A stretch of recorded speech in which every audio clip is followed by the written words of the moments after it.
people welcome other people into their homes, it's called hospitality. When a person is willing to share what they have with others, even strangers, they are hospitable.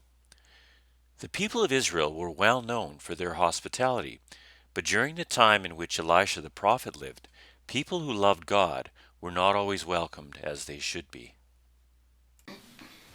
Oh, look, it's Elisha! Hey, is that the head on your shoulder or a giant coconut?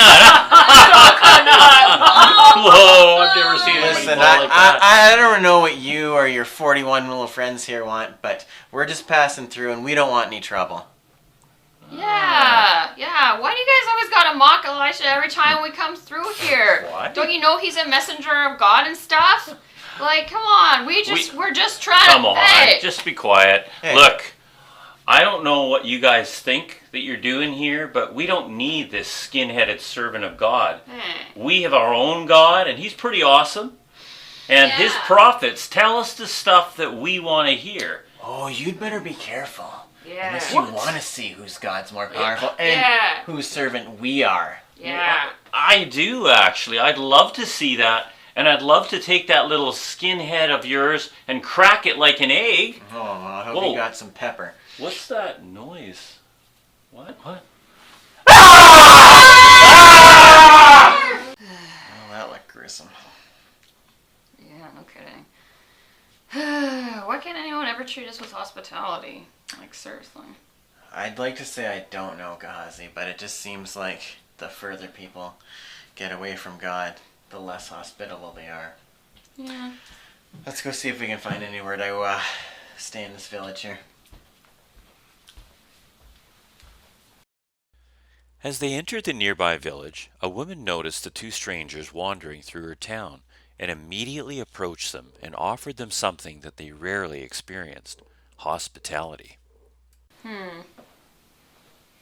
don't know. I haven't seen you two around here before. It's getting late, and these areas are not safe outside. If it's not the hoodlums that give you problems, the wildlife will. True that. Yeah, we've experienced both, but well, we don't have any friends in this town to stay with, and it just seems like people really aren't as hospitable as they used to be. Oh, well, you can come stay with me. My name is Sheila.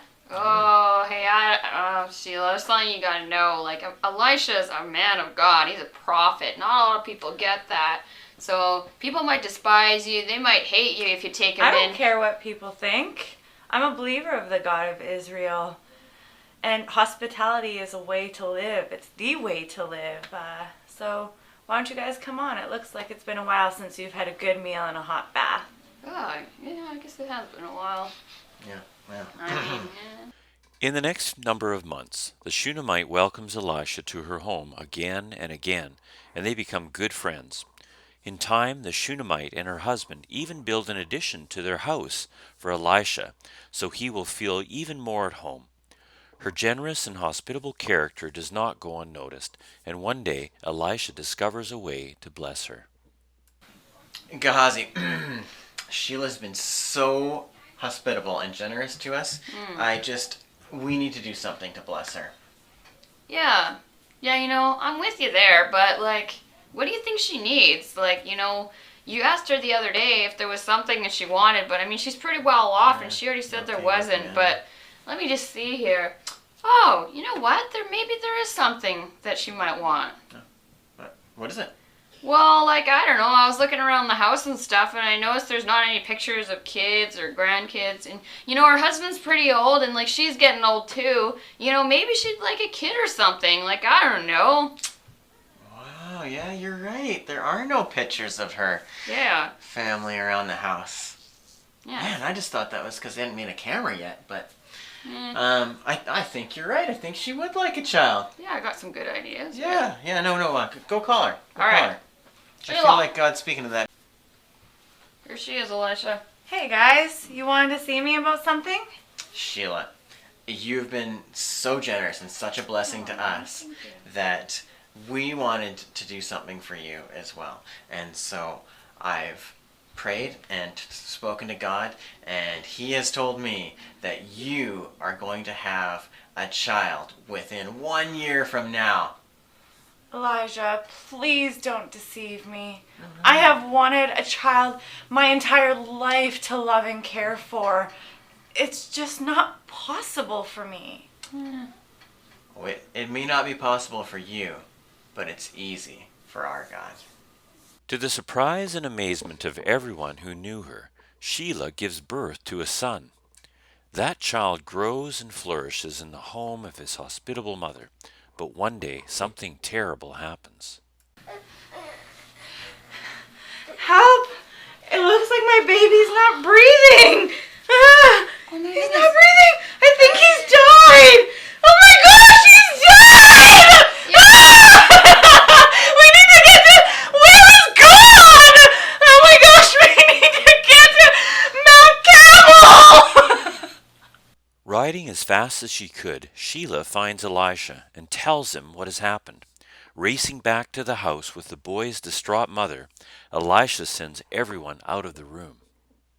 Oh Lord, this woman has been so hospitable and gracious to us, and without any regard for reward or payment from us, I just pray you'd show her the same generosity and use your strength and might to raise her son from the dead and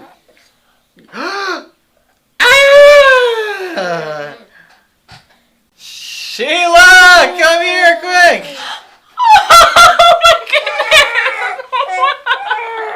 Yes, come here! He's alive! The mother and her son are reunited in a tear-filled reunion. The double portion of God's Spirit that is placed upon Elisha's life is offered again as a gift to a woman who herself offered herself again and again with her gift of hospitality. Elisha continued to visit Sheila and her family, and Sheila continued to offer her gift of hospitality to her amazing friend Elisha. In the story of the Shunammite woman, we learn the importance of hospitality. And Hebrews 13, verse 2, has something very important to say about this character quality. It says, "Do not forget hospitality, for by this some unknowingly took in angels as guests." What God is trying to say to us here is that if we are willing to be generous and giving to those that God calls upon us to bless, we may find that God Himself will reward us through the gifts He has given to those that we are blessing.